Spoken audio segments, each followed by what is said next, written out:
गरीबी क्यों आती है और मनुष्य को पैसों की कमी क्यों सताने लगती है, और वो कौन से कार्य हैं जो एक मनुष्य को अपने जीवन में नहीं करने चाहिए, नहीं तो गरीबी आती है। मित्रों, कोई व्यक्ति गरीब नहीं होता, उसकी सोच ही उसे गरीब कर देती है। क्योंकि जो इंसान जिस प्रकार यह जितनी बड़ी सोच रखता है उसे उतनी ही बड़ी सफलता प्राप्त होती है।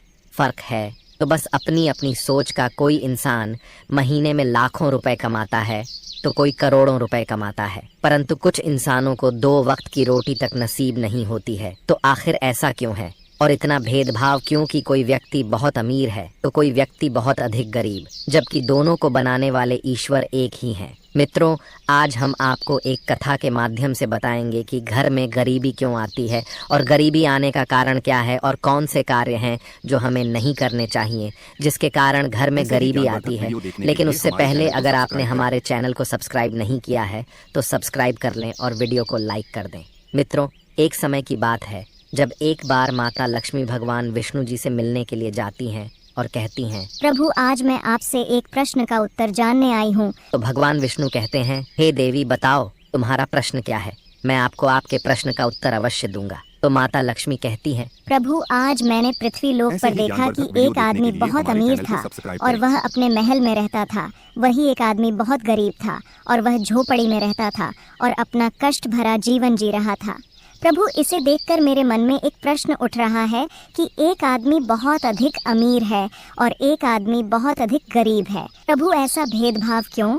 तो माता लक्ष्मी की ये बात सुनकर भगवान विष्णु मुस्कुराते हुए बोले, मैं तुम्हें एक कथा सुनता हूँ जिससे तुम्हें तुम्हारे प्रश्न का उत्तर मिल जाएगा। तो माता लक्ष्मी कहती हैं, सुनाइए प्रभु। तो कथा को सुनाते हुए भगवान विष्णु कहते हैं, एक समय की बात है जब एक गुरु अपने शिष्य के साथ कहीं जा रहे थे और रास्ते में चलते चलते उन्हें प्यास लगी और वो एक बड़े से खेत के पास पहुंचे और वहां उन्हें खेतों के बीचों बीच एक टूटा फूटा घर दिखाई देता है। तो गुरु अपने शिष्य को लेकर उस घर के पास जाते हैं और दरवाजा खटखटाते हैं।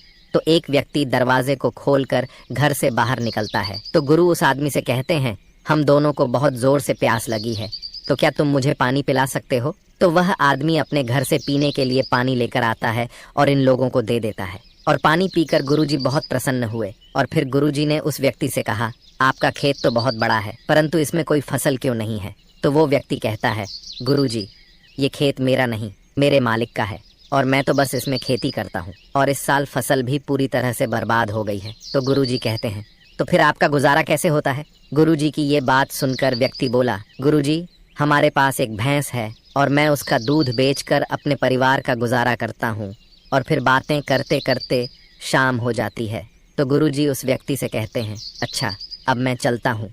तो व्यक्ति ने गुरुजी से कहा, गुरुजी, अब कुछ ही देर में रात हो जाएगी और आप दोनों इतनी रात को कहाँ जाएंगे? आज रात आप मेरे घर में ही रुक जाइए।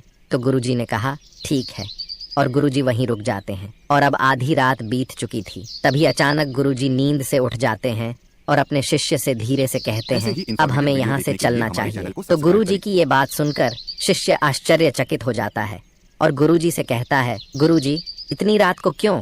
तो गुरुजी कहते हैं, इसकी भैंस को भी साथ में लेकर जाना है। तो गुरुजी की ये बात शिष्य की समझ में नहीं आई और वो सोच रहा था कि गुरुजी इतने ज्ञानी हैं, परंतु ये भैंस चुराने की बात क्यों कह रहे हैं।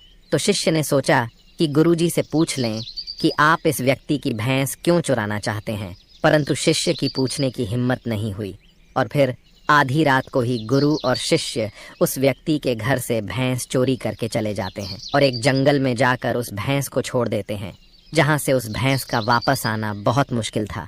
इसके बाद गुरु और शिष्य अपने घर जाते हैं, परंतु शिष्य के मन में यह बात हमेशा ही खटकती रहती थी कि आखिर गुरुजी ने उस गरीब आदमी की भैंस को चोरी करके जंगल में क्यों छोड़ दिया, जबकि उस व्यक्ति ने तो हमें पानी पिलाया था और अपने घर में रुकने के लिए जगह भी दी थी। फिर इस तरह लगभग 10 वर्ष गुजर जाते हैं और वो शिष्य एक बड़ा गुरु बन जाता है।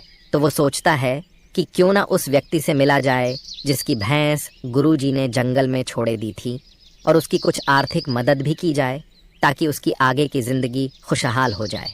और इस तरह शिष्य 10 साल बाद उस आदमी से मिलने जाता है और वहाँ का दृश्य देखकर आश्चर्यचकित हो जाते हैं, क्योंकि अब झोपड़ी की जगह एक विशाल मकान बन गया था और उसके खेत में काफी बड़े पेड़ लगे थे और फसल भी काफी अच्छी थी। ये सब देखकर शिष्य ने सोचा भैंस के चले जाने के कारण वह व्यक्ति सब कुछ बेचकर यहाँ से चला गया होगा और यहाँ कोई अमीर आदमी रहने लगा होगा।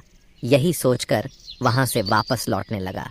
तभी उस विशाल मकान से एक आदमी निकला और शिष्य ने देखा कि ये तो वही व्यक्ति है जिसकी मैंने और मेरे गुरुजी ने भैंस जंगल में छोड़ दी थी। तो शिष्य उस आदमी के पास जाकर कहने लगा, आपने मुझे पहचाना, मैं वही हूँ जो कुछ साल पहले अपने गुरुजी के साथ आपके यहाँ आया था। तब व्यक्ति कहता है, मैं आपको कैसे भूल सकता हूँ, उस दिन आप दोनों बिना बताए यहाँ से चले गए थे और उसी दिन हमारी भैंस भी ना जाने कहाँ चली गई, जो आज तक वापस नहीं आई। और भैंस के चले जाने के कुछ दिनों बाद तक मैं बहुत परेशान था और मुझे समझ नहीं आ रहा था कि अब मेरे घर का गुजारा कैसे होगा। फिर मैंने लकड़ियों को काट कर बेचने का काम शुरू कर दिया और उससे मुझे जो भी पैसे मिलते थे उसे मैंने अपने खेतों में खर्च करके फसल उगाना शुरू किया और फसल काफ़ी अच्छी हुई। और इस तरह धीरे धीरे करके मैंने फलों का एक बगीचा लगवा दिया और धीरे धीरे करके मैं फल बेचने लगा और फिर फल से जो पैसे इकट्ठा किया था उनसे और बगीचे लगवाए, जिससे कुछ ही दिनों में मेरे पास बहुत बगीचे हो गए और आज मैं फल बेचने वाला बहुत बड़ा व्यापारी बन चुका हूँ और आज मेरे पास बहुत पैसे हैं। लेकिन यह सब कुछ मेरे भैंस के चोरी हो जाने के कारण ही हुआ है। नहीं तो अगर मेरी भैंस चोरी न होती तो मैं आज भी उसी तरह दूध बेच रहा होता और एक गरीबी भरी जिंदगी जी रहा होता। ये सुनकर शिष्य बोला, ये कार्य तो तुम पहले भी कर सकते थे।